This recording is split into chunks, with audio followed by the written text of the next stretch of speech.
So I've got the A6300 with the 16 to 35 on it, and the D500 also with the 16 to 35. I'm at Forest Park recording into this lav mic. It's kind of windy, but hopefully audio will work. I just want to get a 4K comparison of these two cameras. So I'm going to be bouncing around to various locations. Here we go. We're at 50th of a second, f/16, ISO 100. Sorry, I forgot a neutral density filter, but we're gonna let this roll. Then I'm gonna match settings on the D500. So now we're recording the exact same scene on the D500 in 4K. 50th of a second, f/16, ISO 100, 4K recording, 24 frames a second. Now we're looking at this flower. Hit record on the flower. 1/50th of a second, f/8, ISO 100. Switch over to the D500. So there's that flower. 50th of a second, f/8, ISO 100.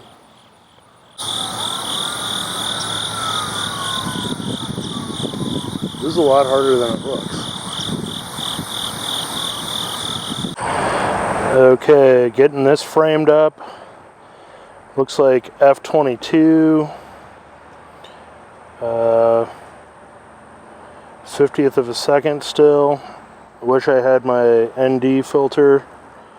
Getting focus. Why doesn't this seem level? Switch cameras.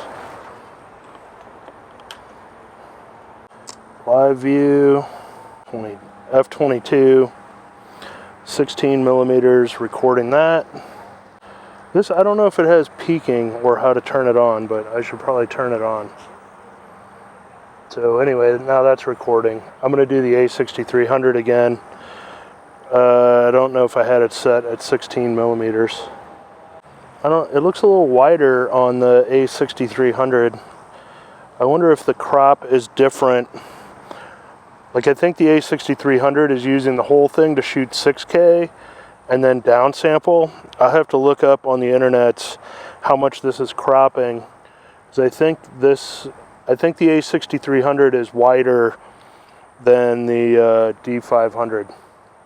This looks like a perfect place for rolling shutter test. So I'm going to hit record. Pan at a normal rate. Pan at a fast rate.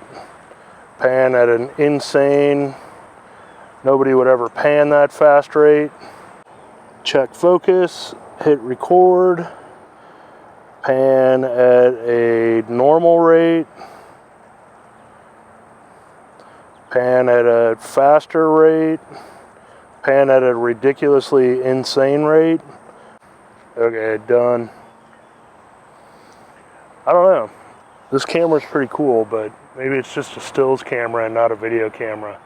I'm digging the A6300 compact size versus the behemoth of a DSLR. So we'll see. We'll see when we get the footage back to the office. Okay, running water is definitely a hard thing to shoot with only 100 megabits per second.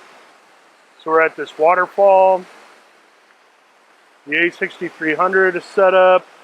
We're at 1/50th of a second, f/6, ISO 100. So that's rolling now. I looked up on the internet. So the D500 has a 1.5 crop over full frame. And then additionally, there's another 1.3x crop factor when it's recording in 4K. So that makes it about the same size as a Micro Four Thirds sensor. So GH4. Unfortunately, I didn't bring the GH4 with me. anyway, I'm going to shoot this waterfall. I'm going to try and get the framing the same. I'll shoot it once at 35 millimeters, which I'm doing now, and then open it up and try and get the framing the same with the crop again on the sensor. So that was the A6300. So this is the D500, 1/50th of a second, f5.6, ISO 100. I'm going to try and widen it up a little bit to get it as wide. That's about my recollection of where the width on the A6300 was shooting this waterfall. So anyway, it's a 1.5 crop over full frame, and then a 1.3x crop on top of that, which makes it a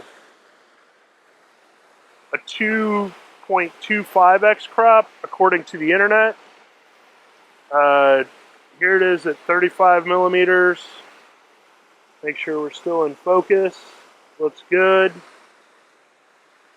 So anyway, that's giving you about a micro four thirds sensor, in which case I would just stick with micro four thirds GH4 for video, but as a stills camera, this thing rocks. And I think that's what it's intended, well, it's definitely what it's intended for, but I wouldn't go out and buy a D500 expecting to get, super high quality 4K. Well, I don't know what the quality is, but you're going to have to get super wide lenses to cover the same range as the A6300 with the 16 to 35, or the GH4 with the 12 to 35 on the GH4. It just doesn't seem viable. I'm doing another test. I've got the Nikon 12 to 24. We got the GH4 over there with the Panasonic 12 to 35. We're gonna see the difference in crop factor. See, you got from here to all the way over here is in the frame on that. So technically the Nikon lens should be wider, but I don't think it's going to be.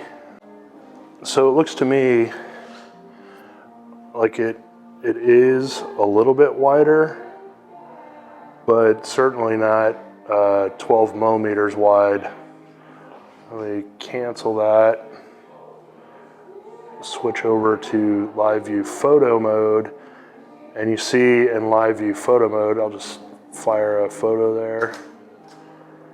It's a little wider. It's giving you more of a crop, not quite as much crop as micro four thirds. We'll look at that again real quick. It's just a skosh wider than the micro four thirds sensor, but I don't know. So anyway, that's the D500. Awesome stills camera.